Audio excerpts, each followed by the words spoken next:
सिगाङावनो आं साफ्रोमबो मिडियानि साबायखर बावबाय आरो बे मिडियानि जरियै आं मोनसे खावलायनो लुगैदों।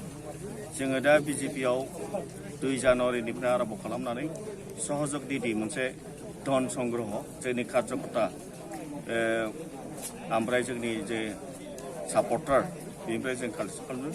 बिनि दारै साफ्रोमबो जों कार्यकर्ता जोंनि बिजेपिनि वार्कारफोरखौ आं खावलायनो लुगैयो जाहाथे जोंनिनो संगठन सालायनो थाखाय जे जोङो प्रत्येक मण्डलाव जे मोनसे टारगेट हरनाय दं बे टारगेटखौ साफ्रोमबो कार्यकर्तायानो गोसो होनानै मावनांगोन आरो रायजो राजाखौबो खावलायनो लुबैदों जे साफ्रोमबो जाहाथे 50 थाखा 100 थाखा जि केपासिटि बेखौ होनानै जाहाथे जोंनि पार्टिखौ सालायलांनायनि भबिष्यताव सहयोग खालामो बेखौनो आं अनुरोध खालामो। जोङो माने गासै सारा आसामाव 100 कौटिनि जों टारगेट लादों।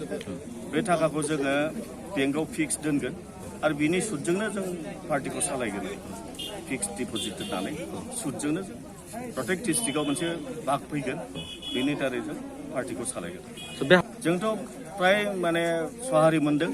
जोंनाव गासै 44 लाख आरो 26,000 सामथिं जोंनाव टारगेट दं आरो बे फुलफिल जागोन आंहा पुरा आसा दं। आं दिनै 12टा मण्डलावबो गिदिंना नायबाय। विभिन्न जायगायाव 60% जाबाय। बाहाय एसे प्रब्लेम दंमोन बे दिनैनिफ्राय बेहायबो जागोन होननानै आंहा आसा दं। दिनै बाहाय जोंनि डिस्ट्रिक्टनि प्रभारी बन्दीप देखा नलबारिनि बियो जोंनि डिस्ट्रिक्ट प्रभारी बे दंमोन। बेजों लोगोसे आंनि EM दं जोंनि BTCनि EM रेवरावा आरो जोंनि क'क्राझार जिल्लानि अफिस बिआरआरफोर साफ्रोमबो दं। जेनेरेल सेक्रेटारि उप सभापति आरो जोंनि मर्चाफोरनि जुब मर्चा OBC मर्चा महिला मर्चा साफ्रोमबो जोंनि जेसेबां बिजेपिनि डिस्ट्रिक्टनि कार्यकर्ताफोर दं गासिबो दंफैजोबो।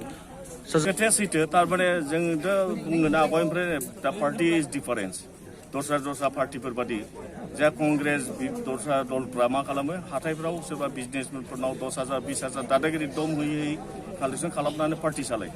खिन्थु जोंना रायजो राजानि कार्यकर्तानिनो अनसुंथाइजोंनो जोङो संगठनखौ सालायो। जों खुनु बिजनेसमेनखौ जों बिदि डिस्टार्ब होआखै 5-10,000 जों डिमान्ड खालामाखै। दा बेनिखायनो रायजो राजाखौबो जों खावलायनो लुगैदों सरकारा सरकारनि खामानिखौ मावगोन जोङो पार्टिया पार्टिनि खामानिखौ मावगोन आरो जों सब समय सरकारनावल' नोजोर लानानै बा सरकारखौल' आसा खालामनानै दा सरकारफोरनि मानसिफ्राबो दिनै जेनेबा सोरबा EMनाव जुदि जोङो थाखा लानानै जुदि खामानि माबा जोंनि पार्टिनि खामानिखौ मावोबा बे EMआबोथ' करापसन खालामगोन नों आंनिफ्राय पार्सेन्टेज जागोन जाहाथे बे जिनिसा जाया।